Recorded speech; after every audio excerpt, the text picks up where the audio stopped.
then tell us where you're from. So my name is Scott Malouff from San Antonio, Texas. Thank you. Some of our team is here today, so we have a team of men and women. So last year, our team, we were able to help serve 517 families. This year we should be able to help serve 700 families. So leverage in our business, how we define it is having other people in our organization live in their gift. So everybody has a gift, and it's being able to figure out how they're going to be able to utilize their gift to be at their highest point in their life. So for our team, we have Victoria, who's our director of operations. She was the first hire. She came on as my assistant, yet over time, she's been able to earn the right to be our DOO.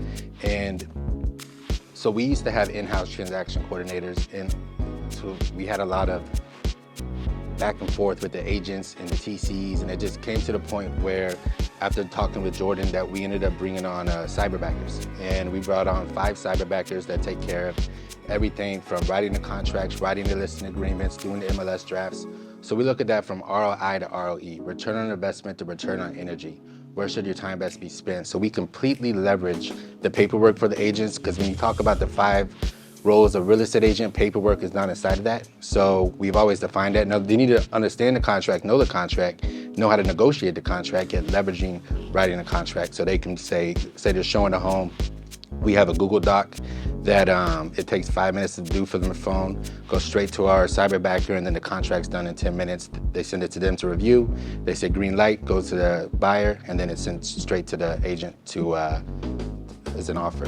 Can you go back through just what the ROI versus ROE was? Return on investment? To return on energy. So your dollar per hour, like what is your dollar per hour? So if you're doing open houses and say you're making $1,000 an hour by doing an open house, it doesn't make sense for you to be doing a $35 an hour paperwork job. That should be leveraged.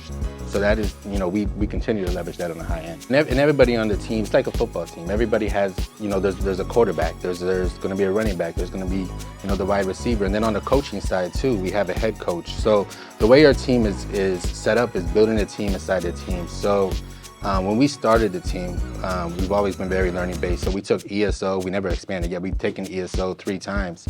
And taking ESO, we've always looked at it like, okay, it makes sense to be able to build a team inside of another market and, the ink blot method, yet why not do that in your own market? So, being able to have it where, and then we looked at, okay, why do most agents leave teams? They leave teams and start their own team.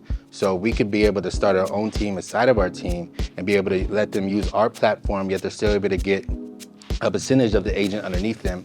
That makes sense. So then that's what we started at. We started a tier program where it's tier 2. Once they're at 4.5 million in production, they've earned the right to be able to start a team inside of the team. And like they said, and Gary says that true leaders don't create followers, they develop leaders. And our goal is to be able to develop leaders inside of our organization, and that's what we do. So once they've earned that right, then we have them, so from leverage as well, we have coaching. So Steve Collins, he's been my coach since the beginning as far as in the market center, he was the productivity coach.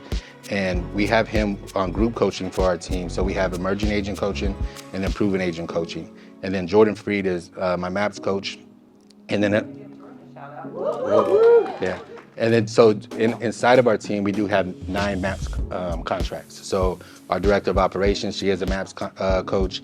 Eli, our ISA department, he is a MAPS coach. And then once an agent starts their team inside of the team, they have a MAPS coach as well. Why is coaching so important? Well, coaching's important. So if you look at LeBron James, he still has a coach. If you're going to be a professional in any field, you should have a coach, because we do have blind spots, and you need that coach that's going to say, hey, you might want to slow down here, or why don't we speed up here? And they're going to be able to help create that roadmap to be able to get you to the next step of your business. And sometimes it's the same message, different messenger. So coming from the coach, you could be telling somebody on your team, hey, do this, this, this, and this, and then their coach says it, and you're like, I've been saying that for 6 months. And they're like, again, living in your gift. My gift is not going to be cleaning the house, because I'm not a high C. Not saying that high C's are the only people that clean houses. Yet, I look at it. So Blanca's mom, actually, she has a cleaning service. She's on our team, so she comes and cleans my house twice a week. So that's when I get home, I'm like, okay, peace of mind. Yet when you look at, so even from the guy that cuts our yard, anybody that's doing these services for you, you can't look at it as a damn, or dang, I'm spending money on this or I'm spending money on that. At the end of the day, it's an investment, and an investment on your time back.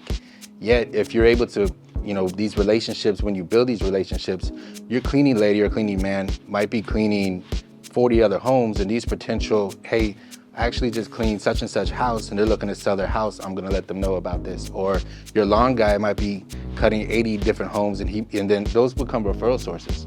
So you actually end up making money from those referral sources than actually losing money throughout the year if you build the relationships right with these people and you coach them how to talk to their clients and be able to build that rapport. And even from a power washer, like, you could hire the power washer and say, okay, these are my top 20 VIPs and I want you to go power wash their homes. And that's something you do for your VIP clients. Yet that person knows how important real estate and your clients are.